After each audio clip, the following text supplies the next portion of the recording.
Hey, Tommy, I've been wondering about something.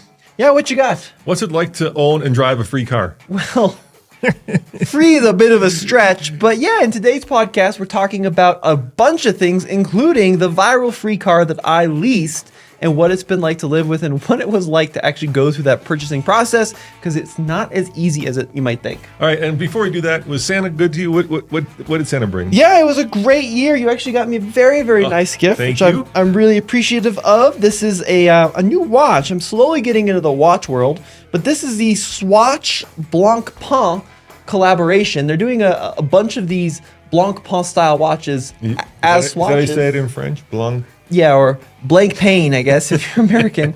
But these are relatively affordable watches that are themed after oceans. This is the Ocean Storm version. I have the Indian Ocean as well, which I got last year, and I really like these. They're waterproof. They've got the little dive bezels, which are cool. They're full automatic movement. So really a fun way to kind of get into the watch world. Watch people are really into it, and they don't cost that much money. Yeah. So let's get into the free car thing, because I think that story went viral, and it's kind of ironic. I always feel like we never get the credit for a lot of stuff that we do that is new and original, but we basically broke that story, and I'll tell you how we broke that story and how you end up getting a free car, essentially. But first, before we do that, I'm just going to do a very quick recap of what happened so that people know how we got to getting a free car. About 3 months ago, we leased a Nissan Leaf for $9 a month, which was great. And then the entire payment, I think, came out to like $1,500 over the course of the 2-year lease. That gives you 10,000 miles a year. Actually, it was a 27-month lease. Then, because we did that, Case, who works here, started looking around for another great lease deal. And the reason we get great lease deals in Colorado is because we have a crazy EV tax incentive. So there's a federal $7,500, which a lot of people think is kind of like a tax rebate. It used to be that, but not anymore. Now you just get it right off the cost of the car, whether you're leasing it or whether you're buying it. And then in Colorado, on top of that, dude, we have a $5,000 state credit, so $12,500 off the cost of any new EV. Yeah, which is incredible. Anyway, so we'll talk about how that applies to the free car in a second. Anyway, so Case was looking around for something, and he found this really cool Fiat 500e, which is a really fun little city car. We reviewed it. The problem is it's way too expensive, right? It's $34,000. Yeah, and it's very limited on the range. 150 miles. Yeah, and so Lease, Case, keep calling Case Lease. Case is able to lease that car for how much a month? I think he's paying like $47 a month, which is pretty good for any new car, considering, you're essentially driving a $34,000 car around for 2 years for $40 a month is pretty nuts. And I think he had about $900 down. So Grant, our ad sales guys, this is about 2 weeks ago, was poking around on the internet on Wednesday night. And he stumbled across this incredible deal on a Fiat 500e I think it's the only Denver Fiat dealership, where basically all you pay are the taxes.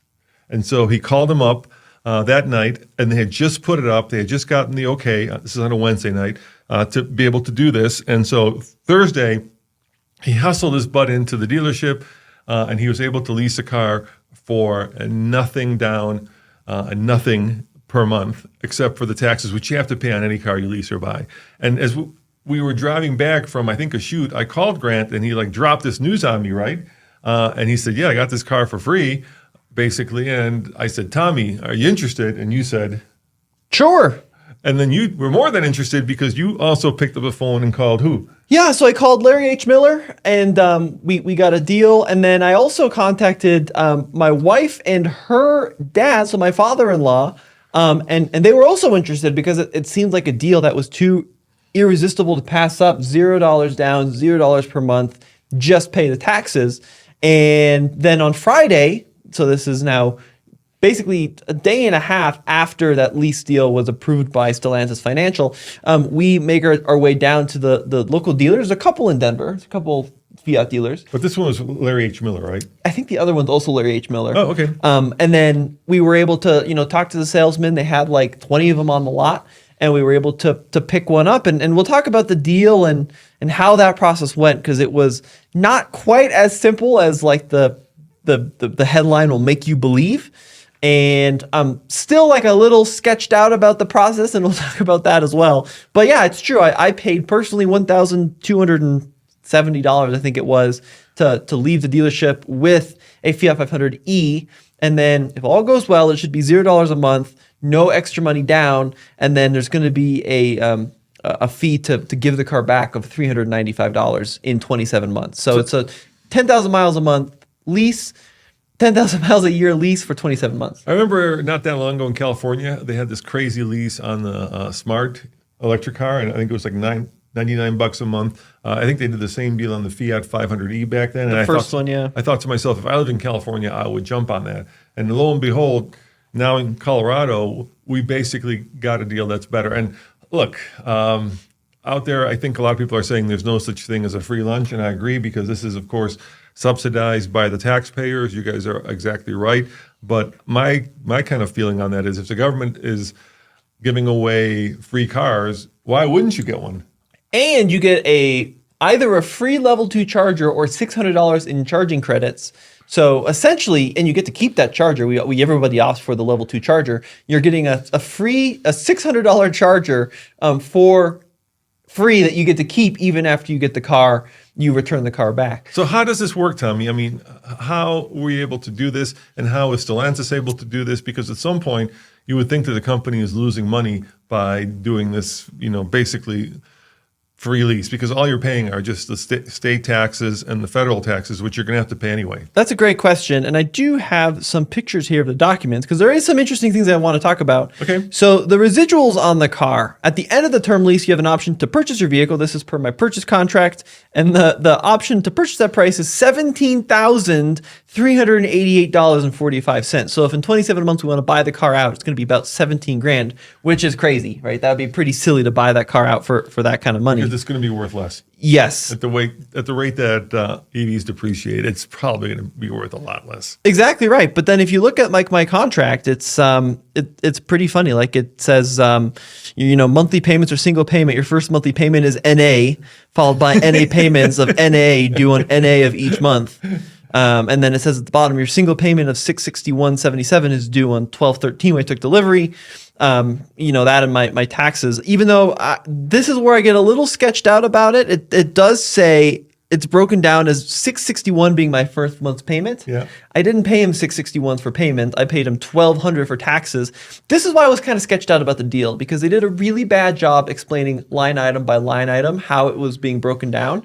And I didn't do my due diligence. I should have pushed them harder to understand better, to know exactly for the story, what each line item was. But with these leases, there's so many different line items here. I was going to say that you got to be like a doctorate of lease law to understand the way a lease works, right? This is not a simple process. But I don't think that there's anything sketchy here, Tommy. I know you're a little sketched out, but I don't think there's anything sketchy. I think that there's a win-win here for everyone. So let's explain the win-wins here, right? The first win is you get a good car that I think at $25,000 people would buy. At $34,000 people aren't going to buy. Grant said, that every time he gets in his car, he gets a huge smile on his face because he's basically driving a car that he got for free, which is also a perk. But the win there is that you get this free car. But let's explain the other wins. And hang on. Yeah. The one thing I do understand is in the section where it explains the lease, the rebates and non-cash credits are $16,100. Okay.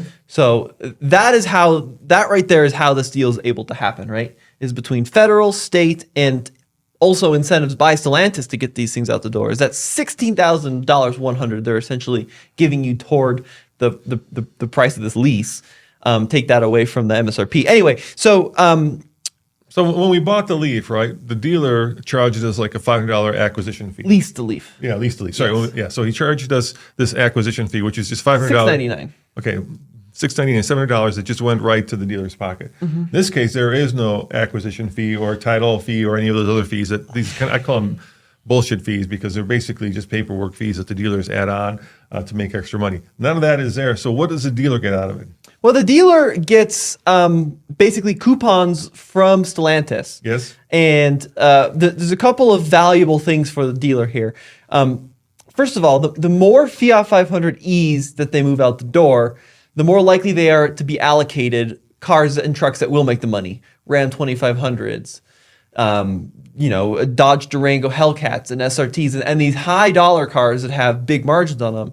Now, the reason that the manufacturer is incentivized to get these cars out the door is so they don't have to pay for carbon credits. Especially Stellantis has had a long history of essentially buying insane amounts, spending huge amounts of money in order to be able to sell cars in states like California. Yeah, so it's basically kept Tesla afloat. Yeah, exactly right. They're buying these credits from manufacturers like Tesla so they can keep selling Hellcats. So there's this kind of barter system where if you sell cars like Hellcats that create a lot of carbon, right, you have to offset that by basically either selling cars that don't create any carbon, like electric cars, or buying those credits from companies that only sell electric cars like Tesla. So for a long time, Tesla would sell its carbon credits to Stellantis, allowing Stellantis to sell Hellcats without having to, pay the penalty. But the penalty to them was they had to buy carbon credits from Tesla. So that's what the manufacturer gets out of it. I also think the manufacturer gets that, not the $16,000, but they get that $12,500 from the state and apply it to the lease. So that money, instead of going into your pocket, is going into the manufacturer's pocket, and your benefit is that you get the car. Yeah, I think for not any monthly payment. I don't fully understand that because it has changed so much over the last couple of years, and I should understand it. And of course, the great thing too about leasing is these cars wouldn't apply for the tax credit if you bought them. Yeah, because they aren't made in the U.S. They're made in Italy, right? But there's a loophole. But there's a loophole where if you lease them, they do apply for the credits. But what I ended up with is a car. Like I said, I still feel a little sketchy about it, that I paid $1,200 out the door for 2 years, 27 months actually, 10,000 miles a year. It's got temporary license plates on it, so I'm going to have to pay some more money at the DMV when I have to go get registration. Yeah, but you're going to have to do that with the car you bought anyway. Yeah, but that's probably going to be pretty expensive. That's probably going to be $400, $500, $600. Yeah, but that's part of any car. Yeah, but in Colorado, a used car is going to be a lot cheaper than that. But that's in Colorado. That's in Colorado. Like where I grew up in Illinois, license plates back then were $75, whether the car was a Bugatti Veyron or a clapped out Honda Civic. Sure. In Colorado, we have this regressive tax where, and I disagree with it, where you pay a lot more for a new car than you do for plates than you do for an old car. And why I hate this regressive tax, and I think it's silly, is because it incentivizes people to hold on to old, crappy, polluting cars because it's so much more expensive to get plates for a new vehicle. The other thing I wanted to ask you, Tommy, this is kind of, I think the question that people out there are looking at is, what's it like to live with this car? Do you think look, if the government's giving away free money, and I know a lot of you out there are going to say there's no such thing as free money. I completely agree. There's no such thing as free money. But in this case, it is pretty much free money to you, at least. So obviously the taxpayer is paying for it, but why not take advantage of it? Anybody could take advantage of it. There's no income tax cap or minimum. Too many politics. Just let's keep going. But you see what I'm saying? Too much politics, Dad. Yeah. But what's it? Well, do you enjoy driving it? Do you like it? I do like it quite a lot. Yeah, it's been a really fun little car. Okay. I think that it's pretty zippy. I think that it's really easy to drive. It's got good technology. It's got this big Uconnect screen that's got wireless Apple CarPlay. Use that. It's got an app that works more or less that you can use to heat up the car, which is really cool. You can track the car. You can unlock the car from the app. It's really a fun little car. It's not the thing is it's kind of it's cheap to run because you can charge it. Yeah. Which is going to save money in gasoline. And you have an at-home charger. Yes. Already, so that's a lot easier. Which is a must for this car. Okay. It's an absolute must. Like if you had to rely on public infrastructure, this car would be awful because the battery is tiny and it doesn't charge very quickly. But if you have a place to charge it up at home, it makes perfect sense if you're not driving more than 150 miles in a day, which very few people are. The part that does get expensive on the free car is insurance. Yeah. So you have to have a full comprehensive coverage. Yeah. And the lease requires it. Yeah, even though I don't have any accidents on my history, I've had no speeding tickets, I still pay about $180 a month, which is roughly what the company pays, by the way, to lease that Leaf, about $150 to $180. And I called about a Leaf that would also be about $150 a month in Colorado to insure. So there are some fees involved here, right? 180 times 27. And let's face it, this is a city car, so it's a tiny car, and it's only got 2 doors. So if you're comparing it to the Leaf, There are a lot of differences between the two. Obviously, this is a 2-door, the Leaf is a 4-door, so if you need to put more people into it, the Leaf is much more comfortable. But this does have kind of the better technology, right? The batteries are actually climate controlled. Yeah. The Leaf doesn't have climate controlled batteries. It's got CCS charging instead of Chatamo. Yeah. But I mean, just in insurance over those 27 months. Yeah, but you're going to have to pay that anyway on any car. Well, but not $180. All right, how much are you paying on your old LR3? It's like $80 a month. Yeah. You know, so it's quite a bit more. Yeah, but then if you're gonna do the math. How much in gas would you pay to do that same commute? Actually, your lovely wife would pay to do the same commute versus electricity, right? Yeah. So even though you're paying more in insurance, you're paying a lot less in energy. Yeah, I mean, it's about $200 a month in gas that she was spending. Yeah. Maybe 150 depending on gas prices. But now you're charging up at night where it's probably like 12 cents a kilowatt. Hour. Yeah. Yeah, so it's a lot cheaper for sure to So drive around. I don't know. How many kilowatt hours are in the 40. So 12 times 40. A full charge is going to be about $5. $4.50. Yeah. Yeah. So it's really a very cheap car to run. And then of course there's no oil changes, right? There's hopefully going to be no maintenance. The car's covered under a full warranty, Yep. which is really cool. So save some money there. But yeah, I mean the insurance costs are what gets you on these lease deals. All right. So not only did you get one, but you also happened to get one or help get one for your new father-in-law. How does he like it? He likes it quite a bit. Yeah? Yeah. Maybe too much, I've heard. Yeah, my mother-in-law says he drives it too fast because they're used to driving kind of older, slower internal combustion engines.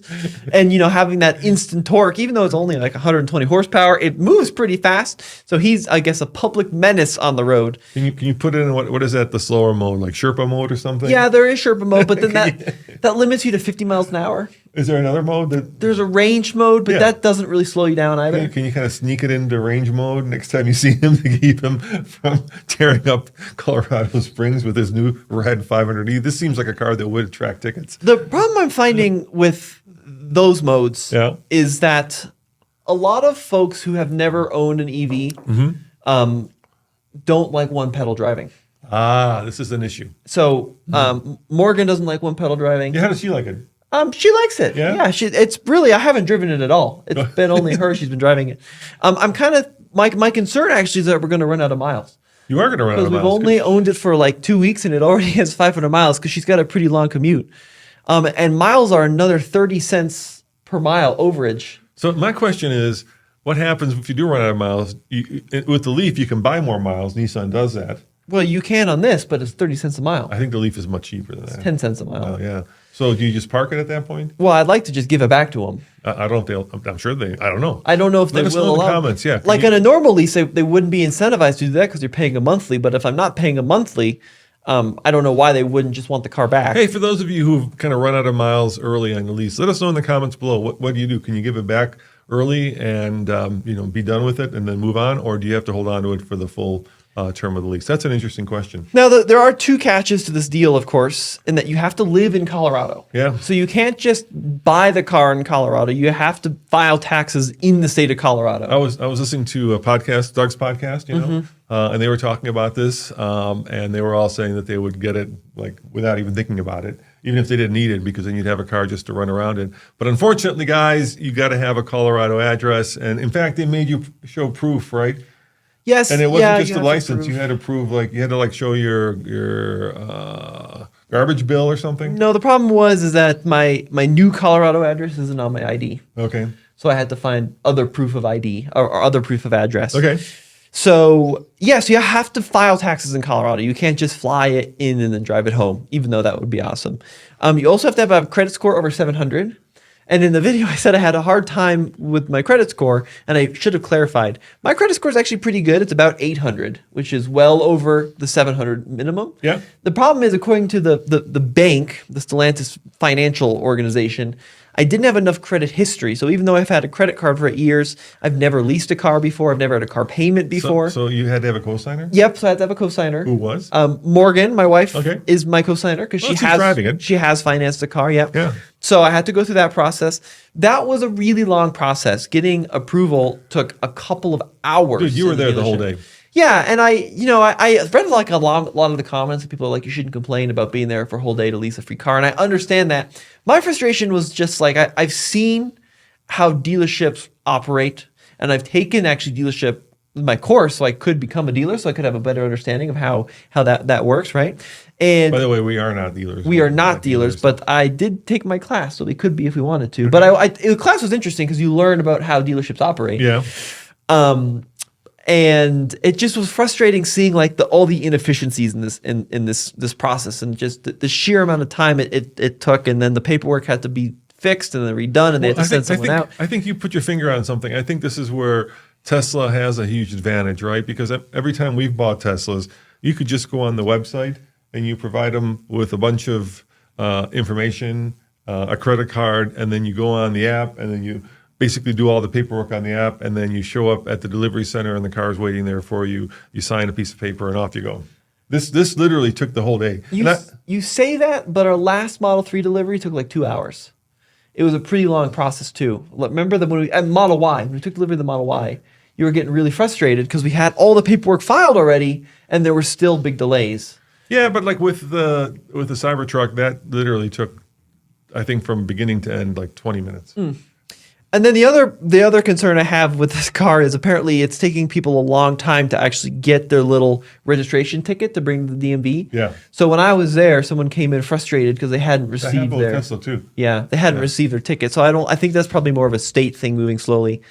But the process was really long. I mean, I think I was in there for 3.5 to 4 hours trying to get this deal done. Oh, you were in there longer than that. You got there you left work here at like 9:30, and you got there like at 10:30, and you weren't done. You didn't get back here until like 5:30, and it's an hour commute from here to the dealership. So you were there a good 5-6 hours, Tommy. Yeah, it was a really long time. And this is another thing that I understand that, like, you know, this is a crazy good deal, but I don't think this would have been all that different had you been leasing a Ram 2500. I think it would have still been this stupid ass painful process, and I just feel like our system's broken. I remember I was listening to a Consumer Report podcast, right, and they were talking about what you need to go and do when you go buy or lease a car, and it was like going to war, right? You have to have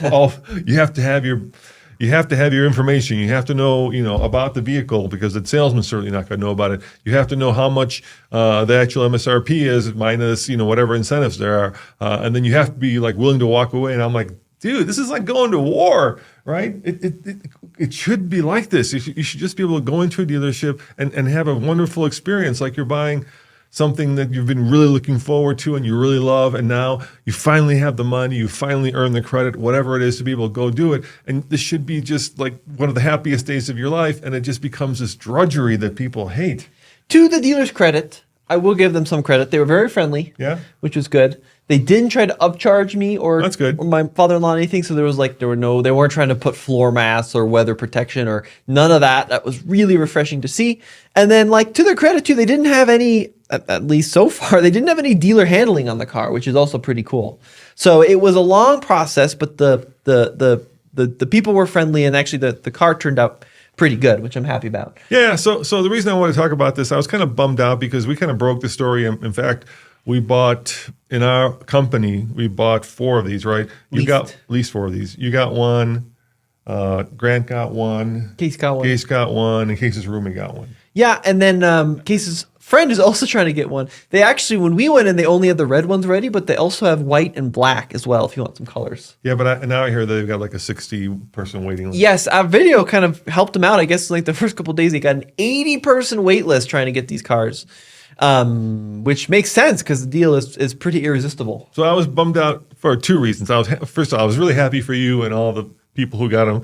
But I was bummed out because we kind of broke that story. And then all of a sudden, it kind of, I'm getting a car for free is a great headline. And so it went national. And yet very few people actually gave TFL credit, right? It just like came out of nowhere. Like somehow the reporters who did this didn't actually or couldn't actually bother to say, hey, I was watching this TFL video, or the guys at TFL. And I always feel that's kind of where we're always at. We're kind of the nerdy guys. In this car world. I've been doing a lot of listening to a lot of other car podcasts, and a lot of the YouTubers who are kind of, I'm going to say, the cool kids in town. And the reason I think they're the cool kids in town is because the cars they own, right? So, like if you own, and you know what these guys own, if you own a Bugatti Veyron, or you own a Carrera GT, or you own a Lamborghini Countach, right? These are the cool kid cars. The nerdy kid cars are, we own 2 Model Ts and a Model A, right? And so sometimes I kind of feel like as the nerdy guys in town, we don't get a lot of the credit for kind of the fun stuff that we're doing. Anyway, enough of my, I'll get off my little rant. So let's keep going, and let's talk about the next car that we leased and the experience that we had with that, which was completely different from yours, and that was the ID Buzz. Well, we didn't lease that one. Bought. We actually bought that one. The Yeah. next car we bought. Yep. Yeah, so we've had that now for about a couple weeks. Yeah. And you actually took delivery of that on the East Coast dealership in Pennsylvania. Yeah, it was Garnet Volkswagen in Reading, Pennsylvania. And that was the complete opposite experience. This is what I'm talking about. Steve, the sales manager there, was an absolute dream to work with. The reason I say that is because not only did the actual process of buying it take about 22 seconds, or only as fast or as long as it took me to sign the paperwork, but after it was done, they actually got cheesesteaks for us. And I know that is part of the fact that we're TFL, and so they're kind of giving us special treatment. But still, I thought to myself, this is the way to buy a car. And then, of course, I have to thank our friend Scott O'Sullivan, who is a personal injury attorney. He does a whole bunch of other stuff as well. He actually sponsored the video series, so thank you, Scott. And if you guys are looking for an attorney that helps you with personal injury or any other issues you might have when it comes to your car or your truck life, get a hold of him. He's great. Not only is he a friend, but he's helped us out a lot as well. So Scott, thank you for sponsoring that series. And let's talk about our experience with that, because my experience wasn't all that grand. Everybody knows that I don't want to go into that again. But then when we got the car back, you actually took it and you've been driving it around. You've been using it to ferry people around. What's your experience with the ID Buzz? Yeah, it's been really good. So, of course, it's too expensive. $69,000 is a lot of money for a minivan. And it kind of goes against the ethos that the Volkswagen Type 2 bus stood for, which was the affordable mass transportation that had all this personality. The good news is the new one does still have personality, which is great. It still holds a lot of people, and it has a lot of luxury that the old one never had, like massaging seats and a heated steering wheel and a huge panoramic sunroof. So that you do get some value for your money. The range is a little bit too limited. It's about 231 miles on the EPA cycle. Real world, it's probably closer to like 220, 225, so pretty close to the actual number, but not quite there. But the car, if you have a place to charge it up at home and you're just using it for everyday around town commuting or maybe the occasional trip out of town, it's awesome. It works really well. So I'm kind of torn because it's very expensive, right? $72,000 is a lot for any vehicle, let alone a minivan. And I know it starts at 60. And that's always going to be the rub. I mean, is the situation with the Volkswagen ID Buzz kind of like the Fiat 500, where at $34,000 it doesn't make sense, but at $25,000 it would make sense, whereas with the ID Buzz at $72,000 it doesn't make sense, but maybe at $48,000 it would make sense. What do you think? Yes.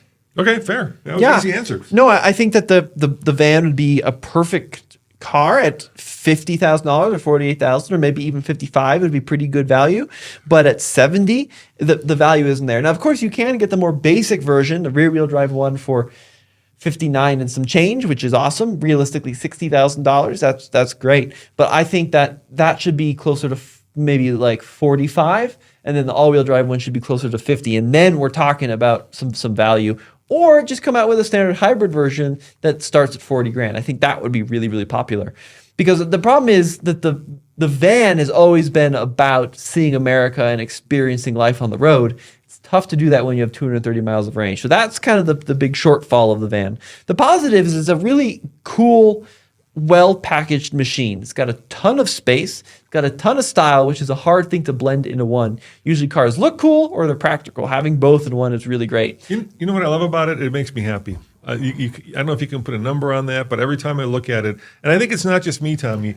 Like I was driving it the other day and I parked in front of my gym and these two women came down and they were like smiling. You could tell they were just loving the thing. And I mean, what's the price for a vehicle that makes others smile? It's kind of the exact opposite of the Cybertruck. That one made other people very grumpy.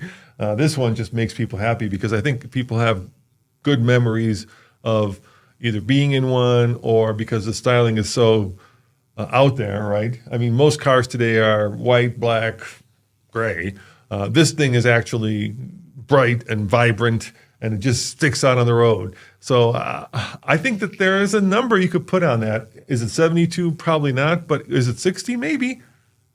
Yeah, I think at, like I said, 55 or 60, it would be really good value. And I love that you can get cool colors in them, right? They're not just black, white, and gray. You can get the bright blues and the oranges and the reds and the yellows. So there's all sorts of vibrant colors. And it's the first Volkswagen in a while that really has people talking. And that's a big deal, right? Volkswagen has been doing so many cars, I think, for years based on committee, based on what the buying public indicates they want based on data, and then you end up with good cars like the Atlas and the Tiguan, but they're not exactly soulful because nobody is asking for this big expensive van, but that's what gets people excited. And I think in the short term, these cars are going to sell really well. What's going to happen in a year and a half? I'm not convinced that it's going to be able to maintain those high sales numbers at that price point, but at least for the next year, it's going to be the next top I mean, thing. what's the price of cool, I guess, right? Well, yeah, but Cool has a very limited shelf life. Yeah. I mean, Cybertrucks were going for 300 when they were new. Yeah, you can't bottle Cool. And now they're going for 75, right? Yeah. So or 85. Or 85, yeah. Which is what we got for ours when we traded it on the ID Buzz. The other thing I like about it, Tommy, is I was afraid that the infotainment was just going to be a hot mess because Volkswagen has had issues with it, but actually it works pretty well. It's kind of seamlessly integrates with Apple CarPlay and Android Auto wirelessly. And then once you're into the native system, it's not that hard to navigate. It's not great. Okay, fair. Yeah, it's not great. I think it's not horrible. It does some good stuff. Like it has a lot of really good information about fast charging ability, optimization, which is really cool. I like that a lot. But if you have to use it as your main source of climate control and for audio and that kind of thing, it's not that good. It's you figure it out over time, but there are just some like really befuddling things that they do in there. Yeah, but compared to, let's say, the latest version of BMW's iDrive, which is way too complicated, with nested menus, and you can swipe left, you can swipe right, you can swipe up, down, all this stuff. It's just way too complicated. Whereas the Volkswagen system does have the big icons. So if you want to go do climate control, there's a home button, and then you hit climate. If you want to do, navigation, you hit the little, navigation arrow. It's not that difficult to understand, at least for me, and I'm not the greatest at this. Climate control is easy because it's always in the same spot. That's really good. And it's permanently at the bottom, which was a big improvement over some of the old ID4 systems. The problem is if you want to navigate to your charging screens, right? They use kind of an OS looking app style home screen, but it's across 3 different pages. So you spend a lot of time scrolling, trying to find the icon that fits your need for what you're trying to do. That's a little bit frustrating. The bigger problem, and we just drove the new Taos, which we'll talk about in a second, which has physical tactile buttons on the steering wheel. And volume control. And the ID Buzz has haptic buttons on the steering wheel. Yeah, those things are horrible. And trying to get the cruise control set at 72 is almost impossible. If you have it at 60, 65. I experienced that. 65, you push it up once, it goes to 70. You push it up again, it goes to 75. So you start pushing it lighter, thinking you just need a light tap, it goes to 65, 60. Well, I think the way it's supposed to work is the first time you hit it, it goes up 1 mile per hour. And then Volkswagen was very clever, and they said, if you hit it twice, then we'll jump you up 5 miles per hour. But because those controls are so god darn awful to use, it's almost impossible to make that distinction. And basically what you have to do is pick the speed I figured out, you pick the speed with the accelerator pedal. So you drive up to the speed you want to do and then hit set and it'll hold that speed. But if you want to change the speed using the buttons, unless you want to go up by 5 or 10, it's very impossible. So that's really frustrating. But the rest of the car is pretty usable. It's got really comfortable captain's chairs on both front seats and the rear seats in our first edition all-wheel drive version. You sit super high. It's a very tall car. You sit at Tahoe levels, so you get a great view out of the world. Yeah, and you get this big van windshield in the front, so it's like a panoramic view that's constantly changing as you're going down the highway. And actually, I drove it in the snow in a whiteout snowstorm. It's really good in the snow, even without snow tires. I'm a little skeptical of that claim. I'm not making that up, dude. Yeah, but I don't like, they're eco tires. I'm just telling you, it was very sure-footed. We did discover a pretty big problem with it. Tell me. And that you can't get snow tires for it. So yeah, we talked about that in the live video we did, and then somebody said in Europe they have them. Sure, but that's not super helpful if you're in the US. Well, it's because they're asymmetrical. Yeah, and they need to be a really high load Which is rating. weird. Why would you have an asymmetrical van wheel? Well, the idea is like it's supposed to be rear wheel drive biased, right? Yeah. And the rear wheel drive one, it makes more sense. But it's a 265 in the rear, 235 in the front. But because of the load rating requirement, because it's so heavy, there's no tires currently for sale in the US that will fit it from a snow tire standpoint, which is a pretty big problem. I think it's coming. Well, I hope it's coming because I'd love to get some actual snow tires on it, especially for Colorado winters. So that's pretty a kind of a funny issue we're having. Because it could be a fun snow car for you and your buddies. Well, yeah, or for anybody out there, you know. It's got a big. It comes with roof rack, so you could throw a snowboard up there, or a bunch of skis, right? Mm-hmm. So that would be fun. I like it, Tommy. Overall, it makes me happy every time I drive it, and I know that's not a Consumer Reports kind of rating. When people are looking for reliability, but for me, that's an important criteria. No, it's really good. I'm really pleased with it. Maybe I'm pleased because I didn't have to write that $70,000 check, but as a car, it's awesome. It's very smooth and quiet and comfortable. Its adaptive cruise control is excellent. The lane centering is excellent. The app works seamlessly every single time. The audio system is pretty good. It's just a great, comfortable, it would be a perfect road tripper if it had 500 miles of range. And if you guys are listening to this as a podcast on one of our podcast outlets, Spotify, Apple, whatever, then today we just did a review comparing it to the Kia Carnival, Tommy. Yes. Or actually, I should say the girls did Jen and Mary did a review comparing it. And those guys are just knocking out of the ballpark with their reviews. I'm really happy that they're on staff. And Tommy, I'm going to get a little grumpy here for a second. I've been reading the comments because we always read the comments because we figure the only way we're going to improve is by taking what you're saying on board. Not you. I don't listen to you. I mean, you. I'm pointing to the camera. I'm kidding. And I always hate the comments where people are like, I hate that kid, get rid of him, meaning you, or Roman is just the worst, or the girls are just the worst. And guys, those mean-spirited kind of, passive-aggressive comments, I mean, the team is the team, and I'm very proud of the team. And so when you guys have, issues with any one of the individuals on this team, it kind of comes across to me like you have issues with everyone on the team. And so those comments always make me sad. To be fair, those are like 1 out of 100 because all the other comments are always like, love the team, love the people. We just put up a video on Christmas Day where Andre V8 swapped his Bahunka and we had David back and everybody was over the moon to see David again. So if you want somebody and you love somebody on this team, you're more likely to get what you were looking for with sugar than with vinegar. Okay. Yeah. All right, should we keep going? Yeah, most improved car of the year. Yeah, back to the Volkswagen thing, but I think we were both really impressed with the Volkswagen Taos, which is their small all-wheel drive crossover. Yeah. Really a good little car now. It was probably worst in class because of the combination of the turbo engine and the dual clutch transmission It was like a bickering couple that could never be on the same page. It was like me and you in a podcast. It would not accelerate away smoothly. It was so herky-jerky between that clutch slip and the turbo lag. It was really unpleasant to drive. And now they fixed it. Yeah, so now all of the Taos, front-wheel drive and all-wheel drive, have a torque converter, 8-speed automatic.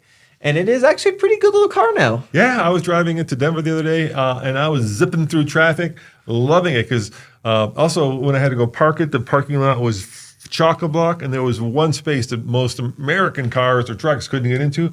Boom, I zipped right into it with that little tiny Taos. 15 more horsepower as well, or I think it's like 17 more. It's a little bit more. I think it went from 158 to 174, so it's got a little bit more power. I mean, let's face it. The Taos was kind of the car, Tommy, that you would buy if you were a new college entrant, and your folks wouldn't buy you a Wrangler, right? The Taos was the one that you would get, or HRV or something. If that was the case, you weren't getting a great car. Now you're getting a really good car. And actually pretty decent value. I know it's going to sound expensive, but the one we drove was an SE with all-wheel drive and the turbo engine, and it was about $31,000, which is a lot of money. But for that, you got a really nice set of heated seats, which weren't just some black leatherette thing. They actually had this kind of nice contrast to them. You had a wireless charger. You had Volkswagen's IQ Drive, digital cluster, 8-inch screen. You got USB in the rear. I mean, it was really a well-equipped little car. There's very little I think I would want on top of that for $31,000. And then if you do want more, you can get the SEL, which gives you 19-inch wheels.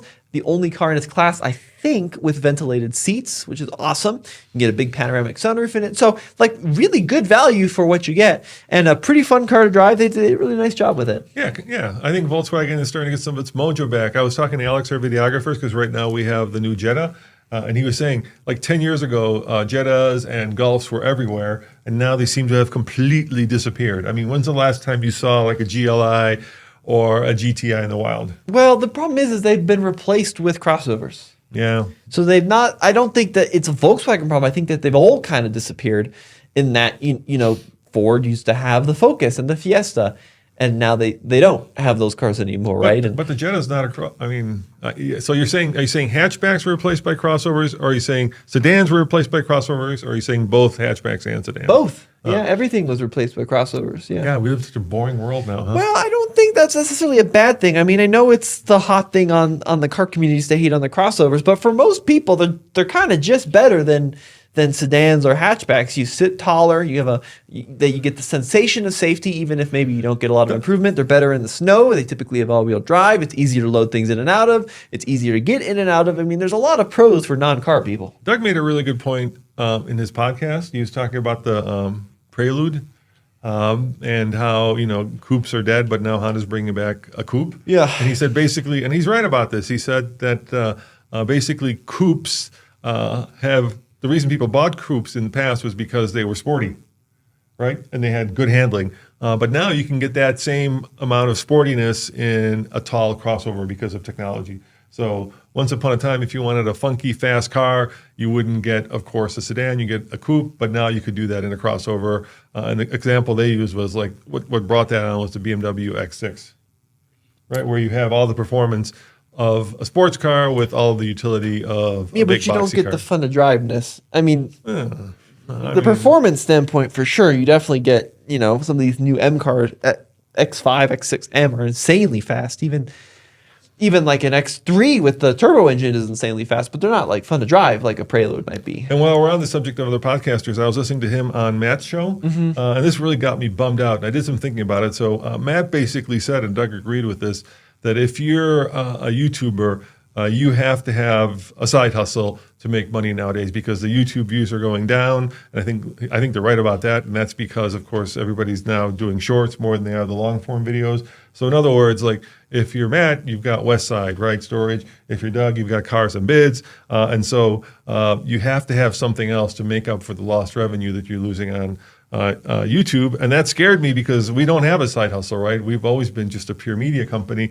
And so I was kind of thinking and stewing on that. And I thought to myself, we're really crap at selling stuff, Tommy. We'd be really, to be fair, we tried in the past, but nobody buys our merch.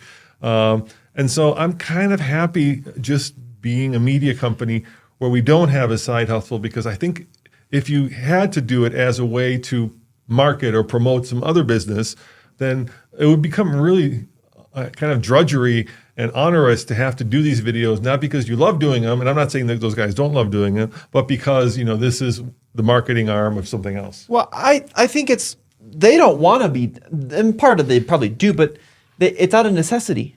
Yeah, I'm not saying that they're doing it because they want to. I mean, at some point, we're probably going to have to branch out to that, or we're going to go out of business.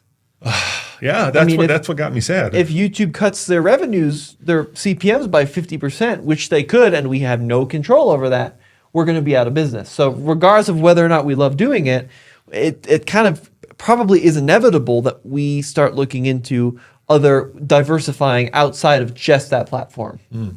So I think, yeah, I also love doing videos as they love doing videos, I'm And sure. But podcasts and all the rest of it, you know? yeah, but Just being a it's, pure media company without having to I don't think you can do it anymore. without having to have to sell something or promote something that is outside of like your core business. I don't think it's going to be sustainable.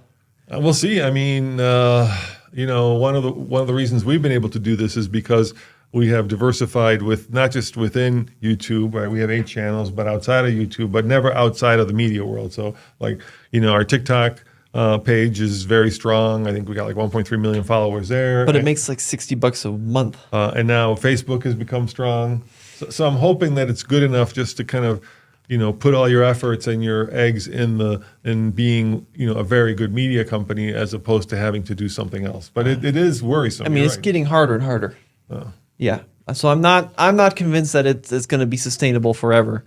So Then again, you know, I mean, it also, I guess it depends on kind of how the problem is. There's also, and we haven't really done this. I think that's been one of the reasons we've been able to just focus on just making videos, right? There's been this one-upmanship that has happened in YouTuber car community, right? So initially you would start by buying some really cool car that was like under $100,000. But now we have reached a pinnacle where car YouTubers are buying Bugatti Veyrons. So if you're going to buy a Veyron, right, then the kind of money that you needed to sustain a business where you're buying a Model T, which is $10,000, right, which is less than a tenth of the tax on that Veyron, is much different than when you're not doing that and when you're putting the money into cheaper alternatives, right? These like the Carrera GTs, all these crazy cars that a lot of YouTubers are getting are very expensive vehicles. what's your point? I'm just saying, you know, maybe one of the reasons you have to have a side hustle is because you're buying a Lamborghini Countach. Yeah, but which came first? I don't Side know. hustle came first, not the car. So you're saying the side hustle led to the Veyron? Yeah, Or the Countach? exactly. Okay. Well, all right. I think, yeah, I mean, Doug bought his Carrera GT after Cars and Big sold, Okay.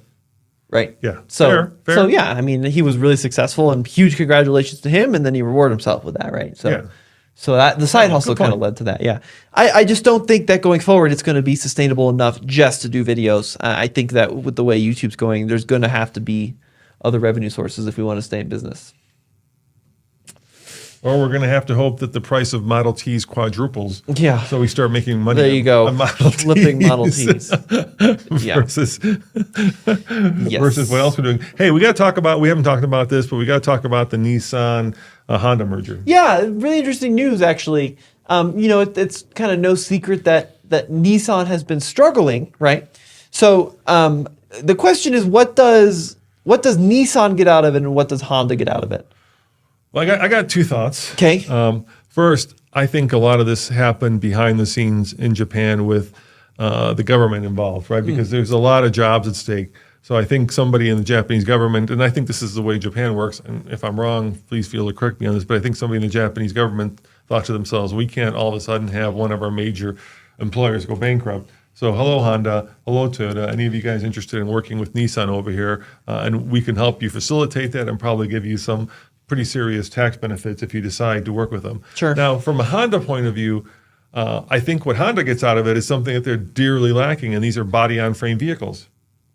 I don't think Honda wants that, because Honda could have done that if they wanted to. I mean, you can see right now with like the way that Honda is going with some of their more what used to be on-roady and now what are becoming off-roady cars is that they're actually going and trying to lean into kind of that. Yeah, but they're specifically not doing body on frame. But they don't have any body on frames, whereas Nissan has, you know, a lot of body on frame vehicles, right? Well, 2, Well, they have the Frontier and the Armada, and the Armada, and in other places they have the Patrol. which is an Armada. But you see what I'm saying? Honda has none of that. Yeah, I don't think Honda wants that. I think Honda probably gained a lot of manufacturing might. You know, they got Nissan has a huge manufacturing presence around the world. Yeah. Nissan also has more experience in the electrification world than Honda does, which is potentially a big benefit to the company. They're getting a lot of really talented engineers. So I think that's probably what Honda's getting out of it is manufacturing ability, manufacturing efficiencies as well. And EV technology, I think that's going to be big for Honda. And then Nissan hopefully will get the funding and the platform sharing and some of Honda's great engineers to help them help them stay alive. So here's a question. Like 5 years ago, I was at an expo, and I learned, I didn't know this is not well reported, that Honda and GM have been working on multiple generations of fuel cells. Sure. Right? Like they're like 4 generations into it. Sure. So the original one I saw, it was like, I'm lifting my arm up like a small refrigerator, and then the next one became closer to like a dorm refrigerator, and then a small dorm refrigerator. Where are those things? Why aren't we seeing either GM or Honda actually put out cars with those fuel cells? So maybe Honda does have fuel cell cars in Japan, but they certainly don't have them here. Well, I think a lot of it is probably tech studies, don't you think? Like, is this a viable technology? And having 2 manufacturers that can put less funding into it than one manufacturer doing it at all is certainly part of it. I think that they're probably doing some research into developing fuel cells for heavy duty applications, right? I don't think that the Honda tried the fuel cell in the US with the Clarity and, fairly mixed results. But unless they came together and actually had a partnership to develop the infrastructure to support fuel cell vehicles, it's kind of like a pointless conversation, don't you kind of think? Tommy, I mean, we are living in a time when this is the most upheaval I think anybody has seen in the automotive world since, the horse turned into the car. I think that's fair. And when you live in a time like that, everything should be on the table, right? So, you've got choices and you have to make those choices. You can keep doing what you've been doing, or you can kind of do what Toyota did, which is, you created this really interesting hybrid technology and you triple down on that and you keep doing that.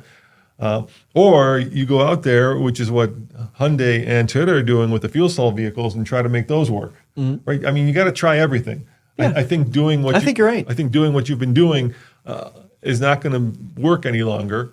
As much as the politics of this country seem to be going in the opposite direction, I still think worldwide the current state of technology is just not going to be good enough. People are not going to want the old stuff. They're going to want the new thing. That's my. I don't think I agree with that, but I understand. In America, I'm not saying. Right? Yeah. People still want Hemis, but in the rest of the world, yeah, maybe. Right, people are going to want the new best thing, and at some point, the new best thing is going to take over America as well. It may take longer, right? I mean, you've seen it. So when I moved here from the Czech Republic, like Europe had these incredible coffees. I've said this before. When we came here, my mom was like, "Hey, I'd like a cappuccino." And back then in the '70s, there was 2 kinds. There was black and there was decaf. And yet now look at, all the amounts of coffees. And it's gone the other way too, right? In Europe, everybody drove sedans, and then we became all crossover and SUV crazy, and now that same thing is happening in Europe. So this technology, but at some point people kind of... But in Europe, they're going crazy for EVs, and we haven't seen that trend at all. Well, they're going crazy for cheap Chinese EVs, which we don't get. Yeah, that's true. Right? Yeah. I mean, you got a cheap EV. But that, if I had to buy that'd be a $34,000 EV. Exactly, which is insane. Yeah. But if you could get yourself a $25,000 BYD, whatever, Seagull or whatever animal that thing is called, Seal, right? Yeah. Which we don't get, then the people in Europe aren't buying the Chinese brands just because they're cheap, right? The Chinese are building relatively good, inexpensive electric cars, and that's why they're buying them. Kind of like the Japanese did when they came over and showed the Brits and the Americans that cars can not only be small but reliable.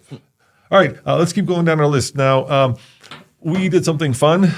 We bought a BMW i8, and that car today, I think, is a bargain.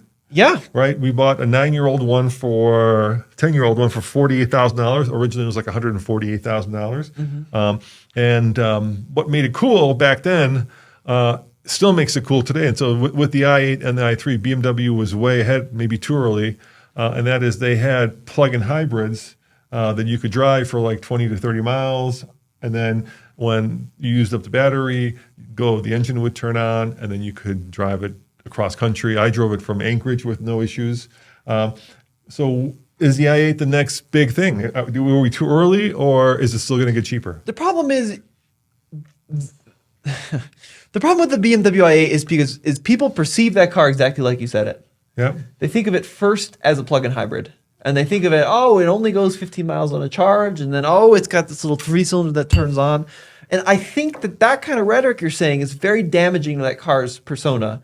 And it was the same rhetoric BMW used to try to sell it, which simply didn't work. Okay, so what? How are you looking at it? They should have marketed as a performance vehicle that have two powertrains that help achieve the most performance per gram. And what I mean by that is, if you look at it as a hybrid or if you look at it as a gas car, it's a bad gas car, it's a bad hybrid because it's got a tiny engine and it's got a tiny battery. But if you look at it as a performance machine with the two powertrains working in unison, it actually makes a lot of sense. If you look at it as a benefit to the vehicle because it's all-wheel drive with a 129 horsepower front motor and then a rear motor generator in the back that powers the rear wheels that can achieve 0 to 60 in 3.8 seconds, that's how they should have marketed it as. And oh, by the way, it'll also do 35 mpg and it's the most daily drivable sports car on the road. 35, try 60. Well, but with the gas engine, 35, right? Right, but I'm getting 60. Sure, because you're using Yeah. electricity, right? Yeah. So I think the problem is people look at it as a hybrid first and a sports car second. And I think if BMW had marketed first as a sports car that has the benefit of all-wheel drive and the power that comes with instant torque from hybridization, it would have been good. Because people look at it and they say 357 horsepower for 150 grand. There is no value there. There is no power there. But in the real world, 0 to 60, 3.8 seconds, quarter mile in 12.4, that's a lot of performance, right? Even by 2024 standards, I mean, it just demolished our V8 Mustang in a quarter mile. So it's not a slow car by any stretch of the imagination. But that hybrid thing and the plug-in hybrid thing is the thing that's always kind of kept it back. And I think if people have that mindset shift, as they're starting to do, especially because it's such a good design with such a good interior, that's what's going to help drive that car's value. I mean, it was their moonshot back then, right, in 2014. And I think the materials and the quality of the construction, the fact that it's a carbon composite tub, I think all this, it's super light. I think a lot of that will eventually make that car highly collectible. They built only about 20,000 of them. So we had one of our listeners call me. He called me and he was looking to buy one. And I said, don't get the convertible, get the coupe. Because I like the rear seats because they're handy for putting more stuff in. Sure, basically. yeah, it's really useful. Right. I don't necessarily want another convertible. So for me, the coupe was the way to go. But anyway, he called me this week and he said he finally found one. Get this, he found in 2019. And by the end of the run, the last 3,000 were mostly convertibles. So they were competing with the Porsche 911. So we got 2019, which is 5 years old, with 2,800 miles for $78,000. Yeah, that's crazy. That's pretty good. And the 2019s had the bigger battery. But the early ones, Yeah. one just sold on Cars and Bids, 37 grand. Yeah, For an early one with 80,000 miles. I would highly recommend. Okay, so there's also, I was watching i8 videos, and there's one that Ferrell House did, and they were doing one of their funny skits, and the guy had to put a helmet on to get into the thing because obviously those scissor doors, aren't easy to get into, and so you have to have your helmet on so that when you hit your head, and this is a convertible. This is not a problem you have with the non-convertible where you hit your head on the door. This is a convertible issue, but. You shot that video with Mary, our new videographer, and when you guys came back, she said that she absolutely hated those doors. Yes. Right? Yes. And I asked her, I said, how much are you willing to pay for style? Because that's what it's about, right? Sure. There was that funny Silicon Valley, I don't know if you guys watched it, right, where one of the characters in there, this kind of loud millionaire, billionaire, said he wants, and I'm doing this thing with my arms now, if you're listening to this, he wants car doors that go like this, right? And I'm lifting my arms up. Right. Versus, like a wing where they open up like a regular car door. Yeah. Well, he called them billionaire doors. Billionaire doors, yeah. And I think that, to me, makes that car so much cooler. It is a pain in the ass to get in and out. The problem is not the doors. The problem is that the seats are so tucked in within the You got to fall into it. Yeah, and but then once you're in it, you're in this beautiful the in cocoon. is fine, but then the out is the hard part. Yeah, you got to fall out of it too. Even you love that car. Sometimes you don't want to take it to go to the store because the pain in the butt to get in. It's very hard to get in and out of that car. Yeah. I think that it is very cool. I'm glad that they did the doors. I agree with you on that. And I mean, the design is amazing. It still looks brand new. Ours is 11 years old almost, and it still looks brand new in 2025 now. I mean, it's unreal how good that car looks. Same thing with the interior, right? Lots of bespoke parts of that interior make it look so good. And actually, the big problem that everybody has with these cars too is they're really worried about reliability because this came out at the same time that the Holy Trinity came out, which was the LaFerrari, the 918, and the P1. And now that those cars are also 10, 11 years old, P1s are having high rates of battery failure, and they're $250,000 to replace the battery. 918s How many P1s do they build? I think like, I want to say like 1,000 maybe. Well, you use your phone, so you don't. It's not nearly as many. Right. So they built 20,000. And I worried about too. You can get used i8 batteries because people have crashed them, and then they're used ones, or you can get refurbished ones. So I think. Oh, 375. Yeah, a lot fewer of them. Yeah. And exactly. I think they built like 900 Porsche 918s, right? So Google i8 battery. I looked it up. It's $8,000 in the used market. Yeah. It's not horrible. I mean, it's not 250,000. So I think it's BMW. It's a mainstream manufacturer. Well, and our car is 9 years old, and the battery still gets like 20 miles of all electric range, and it's got 39,000 miles on it. So and the reason I think for that is it was a driver actually. Yeah, it didn't sit. A couple things too. That certainly plays into it, but battery longevity in those i products has been really good. i3s, same thing, are having really long-lived batteries. Yeah. With very few failures. So the common failure points on i8s are AC impellers can explode, which will cause shrapnel to go through the AC loop, which is a problem because the battery is actually AC cooled. It's AC refrigerated. Yeah. And that can cause blockages, which can overheat the battery. That's bad news. Other problems are door struts, right? Little things like door struts are a common problem. That was replaced. Oh, also the roof starts to delaminate. Fuel pressure sensors. It's got a pressurized fuel system. And when those fail, then you can't open up the fuel door without manually releasing it. But you're not buying a supercar. You're still buying a BMW, which is what's great about it. You've got supercar looks at like BMW repair costs. But what I'm going at is which is affordable. No. For a supercar. For a supercar, but not. I mean, there's a couple things that are really stupid. Like if you want a 12-volt battery replacement, not the high voltage, the little battery. 12 volt, yeah. You have to bring it to BMW because then they have to allegedly tell the car you have a new battery, that the program into the brain has a new battery, so it doesn't try to charge it like a 3-year-old or 4-year-old 12 volt, which is stupid. But the cars, what I'm getting at that is that they're actually really reliable. From the research I've done, people have had very little issues with i8s over the years. I mean, and it's got a Mini Cooper engine, 3-cylinder turbo. A lot of those out there. Super easy to service. Spark plugs are easy. Oil changes are easy. The car is actually pretty easy to work on yourself, apparently, is what Franny from Heidi and Franny's Garage was telling me. So there's a lot of like good engineering in it that's not that impossible to fix. Motors haven't been failing on them. Engines haven't been failing. They've been really reliable. It's got 2 transmissions. Did you know that? No. It has a 2-speed automatic in the front. Yeah, for the electric motor. And then a 6-speed Icing automatic in the back. And they actually work together pretty seamlessly. Yeah, they're pretty good. All right, before we wrap this up, we're running out of time, Tommy. Let's talk about a last thing we want to talk about.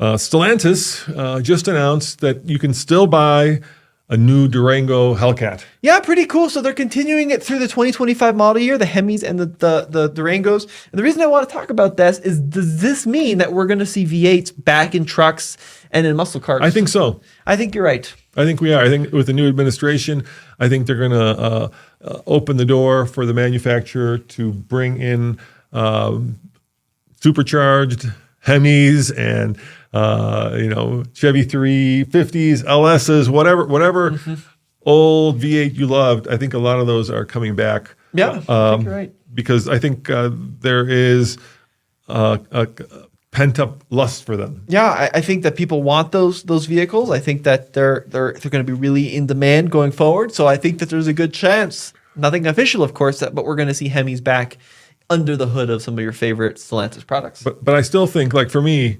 the car that I'm lusting after now, because I'm an early adopter, I love new technology, and I love the i8. I want the new M5 Touring, because basically what the i8 pioneered, now the M5 Touring has perfected, and that is a plug-in hybrid with a lot more. According to the Europeans, at least, you get 50 miles of range. Sure. I could be wrong. Please correct me. I should probably Google it. What's the size of? I'll Google it. It's like 25 kilowatt hours. Yeah, I was going to say 27 kilowatt hour battery, which is actually a pretty good sized battery. And of course, the Europeans are all saying that the price for that is that the car is heavy. But because of modern technology, you can make that heaviness disappear. And I guess if you're looking at a traditional M5, which was basically, a car you could take to work and take your friends to dinner and impress, and then you could take to the track. But I don't think anybody's taking an M5 Touring, which is European speak for the wagon, to the track. So I think as the ultimate family pet hauler, and I'm about to get grilled for this, but I think at 125,000 all in, which is really what you get. There's no you can't really configure it. You can pick colors, Sure, but I think there's a driver's performance package and maybe different color options, but that's it. So for 125,000, I kind of feel like with today's world, it's actually relatively affordable. And I know $125,000 does not sound affordable. Yeah, you're going to get grilled for that. Yeah, but the YouTubers buying Countach's for Sure, $1 million. But they are so out in the stratosphere that even being in Jupiter is still pretty far from Earth. The problem, there's one fatal flaw with the M5. Tell me. Beside its weight. I love fast wagons. Right. V90, awesome wagon. Right. E63. Okay, what's the fatal Mercedes. flaw? It's hideous.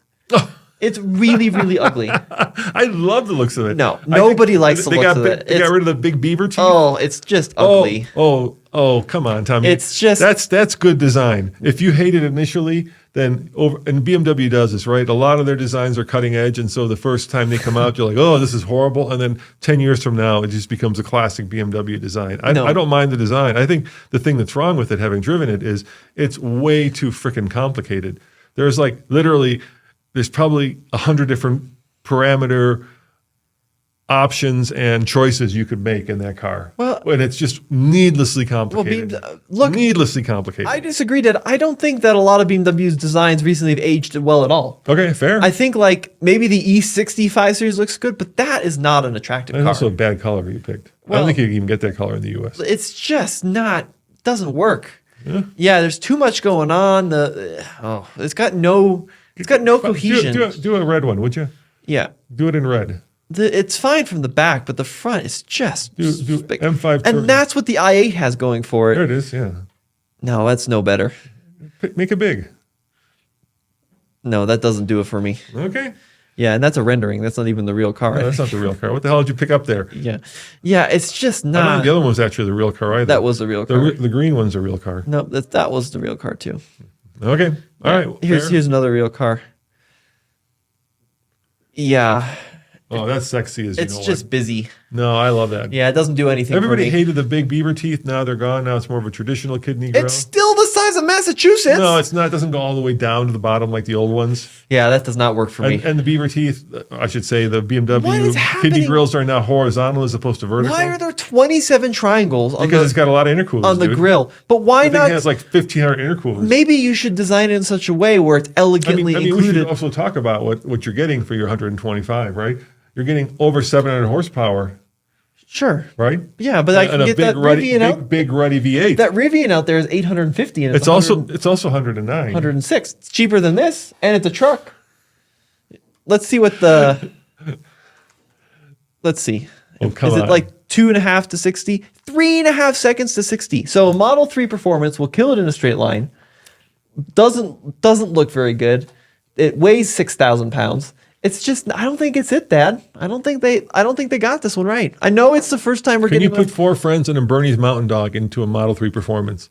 No, but you could in a Rivian, which is faster than this by half a second. You'd have to have the S. What? You'd have to have the R1S. Yeah, which is faster by half a second. Yeah. This is a good-looking car. The RS6 Avant is a good-looking car. I agree. It's a very good looking car. It's also much more expensive. Uh, They're also a lot. I just drove one. They're like 150,000. and it's faster. No, I'm not sure. 3.3. But it's not a plug-in hybrid. Boy, I don't want that. 126 starting. It's the same price. No, starting. You're never going to find one for 126 to 150. Yeah, that's going to be 150. Yeah. Yeah, I'm You're sorry, not Dad, gonna but find that's one a for it. It's much. $25,000 more. Yeah, and less horsepower. Let's see what the And you M5 can't drive it around for 50 miles in all electric mode. Sure, but that's why would I want a 700 horsepower can drive around in electric Because mode? you can also take it and go canyon carving with it, which you can't do in that Rivian. Yeah, but you can in the RS6. And it's also going to be the coolest car on the block because here in Boulder, at least, our neighbor has a Rivian. The guy down the street has a Rivian. No one's going to have that. Because no one wants to buy that because it's hideous. Because this is the first time. 'Cause it's really ugly. This is the first time the 5 Series Touring has ever come to America. Yeah. Right? I keep saying Touring, but it's the wagon. So you're also going to be the only kid on the block. And just like, you pay for style with the VW ID Buzz, you pay for exclusivity. Oh, you're wrong. 0 to 16 about 3.2, which is faster than I said. Yeah. 25 miles of electric range. Okay, yeah. So not much. That car doesn't do anything for me. Well, 50 miles might have been the European cycle right there. yeah, They're I think always it's optimistic. I think it's too expensive. I think it's too ugly. I think it's Oh, too the busy. interior is gorgeous. Look at that red interior. Yeah, it doesn't do it. All right, Well, well. folks, let us know what you think in the comment section below. I'll let you know, Tommy, if they're leasing them, Yeah, only taxes, I will be the first one I bet. at the BMW dealership to get that lease. I bet. Let us know what you guys think in the comments below.